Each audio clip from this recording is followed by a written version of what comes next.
This video is brought to you by mywayteaching.com.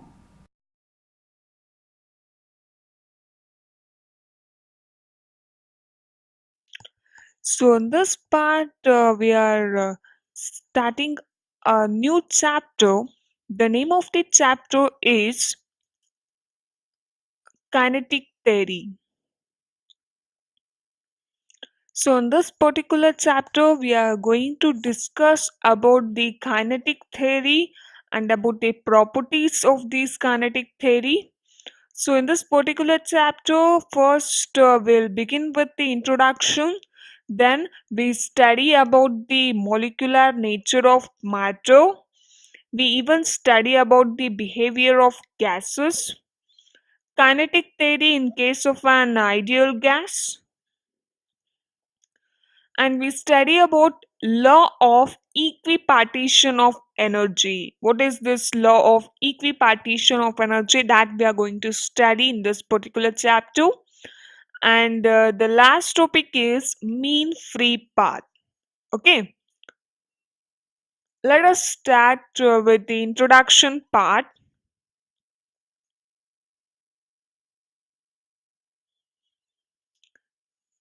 See, Boyle discovered the law which is named after him in 1661. Okay, we call that law which is discovered by Boyle as Boyle's law, isn't it? We are familiar with this law. And even Boyle, Newton, and several others, they tried to explain the behavior of gases by considering that gases are made up of tiny atomic particles. So they believe that these gases are made up of tiny atomic particles. So with this, they try to explain the behavior of gases.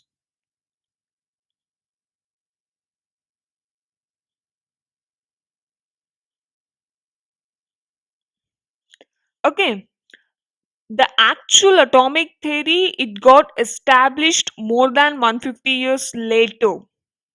So this kinetic theory explains the behavior of gases based on the idea that gas consists of rapidly moving atoms or molecules.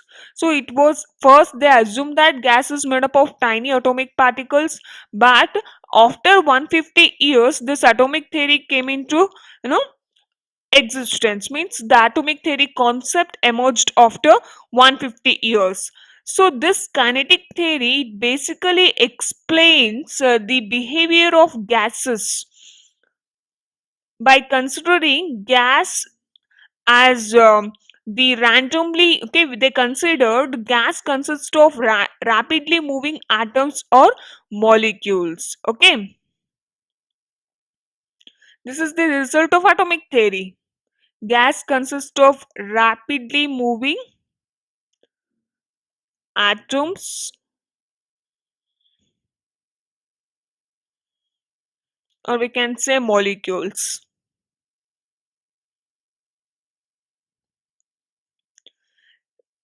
This is possible as the interatomic forces, which are short range forces that are very important in case of solids and liquids, isn't it? But that interatomic forces we can neglect in case of gases.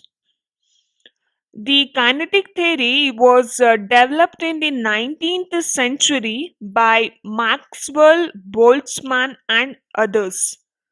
Okay, the people who developed this kinetic theory are Maxwell, a very important person, then Boltzmann,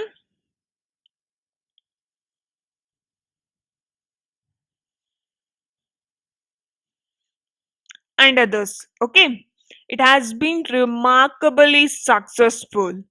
And this kinetic theory, it gives the molecular interpretation of pressure and temperature of a gas, and even it is consistent with gas laws and Avogadro's hypothesis, and it even explains the specific heat capacities of many gases, and it also relates measurable properties of gases such as viscosity, we can say. This kinetic theory, it relates some measurable properties of gases such as viscosity,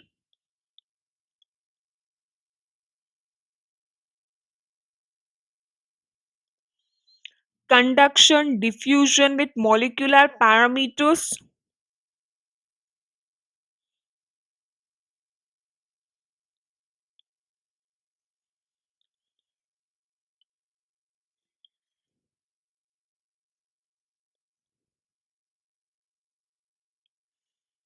Yielding estimates of molecular sizes and masses. So, about all these things we are going to study in this particular chapter. Okay, now we came to know the significance of kinetic theory and what are all the things it consists of. So now let us study another important concept, that is molecular nature of matter. Okay, Richard Feynman,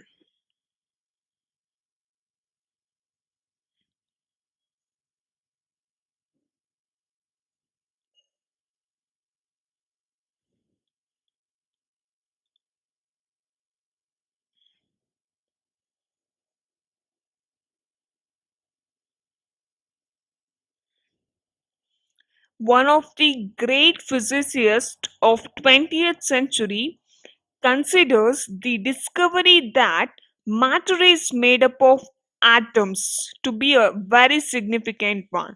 So he said that matter is made up of atoms.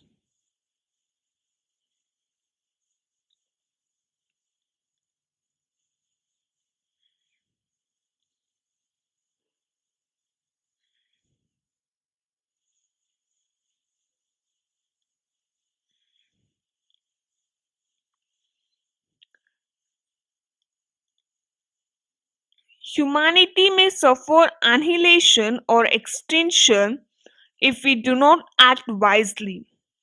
See, if that happens and all of scientific knowledge were to be destroyed, then Feynman would like the atomic hypothesis to be communicated to the next generation of creatures in the universe. So, then what is this atomic hypothesis that was studied by this Richard Feynman?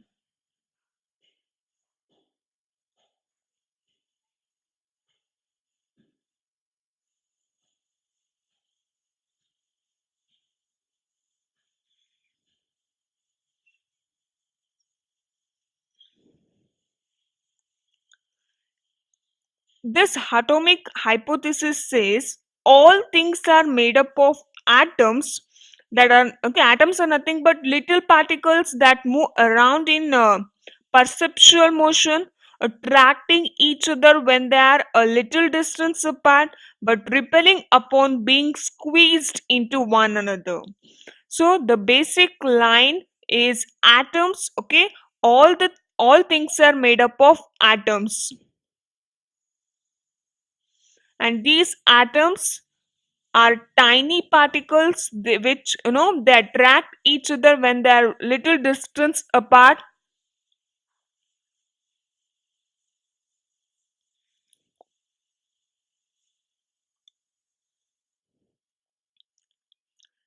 Speculation that matter may not be continuous existed in many places and even in cultures. See, Canada in India and Democritus in Greece had suggested that matter may consist of indivisible constituents, which means that matter, the particles which it contains, are we can't divide them further. Atomic theory is usually credited to John Dalton.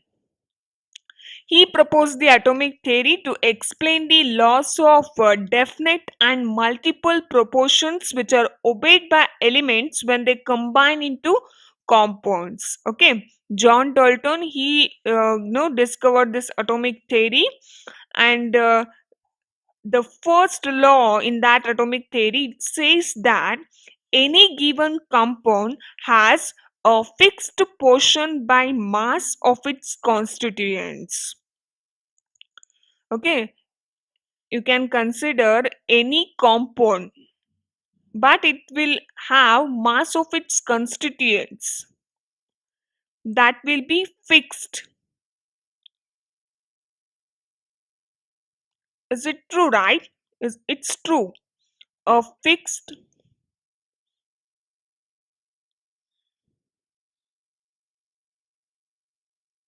proportion.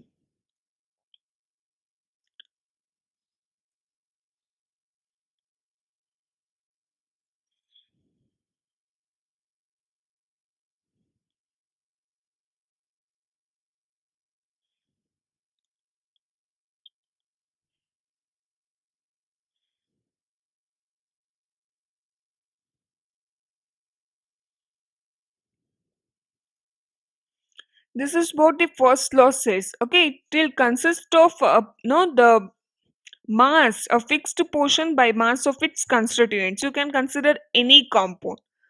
And the second law says that when two elements form more than one compound, for a fixed mass of one element, the masses of the other elements are in the ratio of small integers. Okay, when two elements form more than one compound, for a fixed mass in one element, the masses of the other element, if you are considering two elements which are combined, okay, when they combine, they form compounds. But that two elements are forming some other compounds also. In that case, for a fixed mass of one element, the masses of that other element will be in the ratio of very small integers. Okay, that's what the second law says.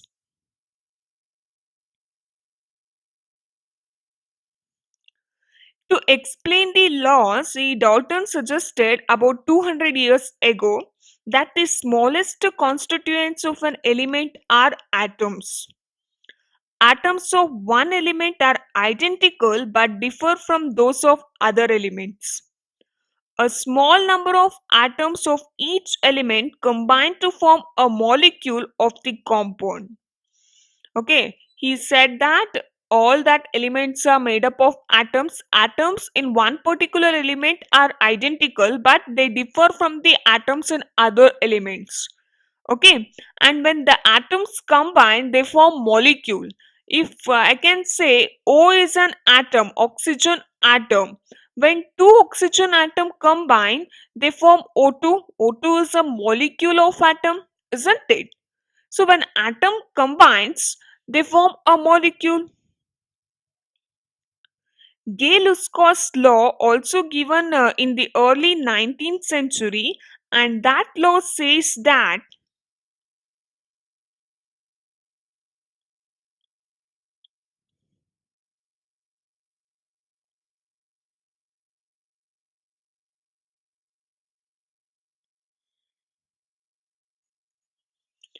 this law says that when gases combine chemically to heal another gas, their volumes are in the ratio of small integers.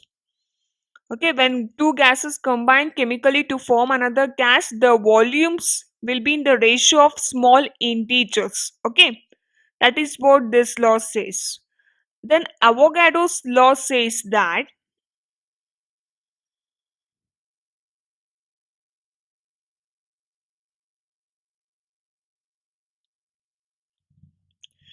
equal volumes of all gases at equal temperature and pressure have the same number of molecules. Okay, equal volume of all the gases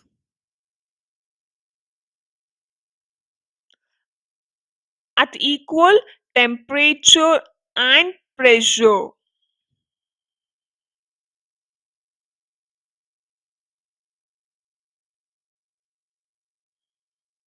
will be having same number of molecules.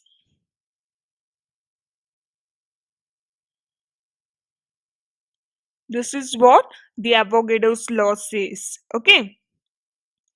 This Avogadro's law, when combined with Dalton's theory, it explains that Gay-Luskow's law. Since elements are often in the form of molecules, Dalton's atomic theory can also be referred to as molecular theory of matter. Now this theory is well accepted by the scientists.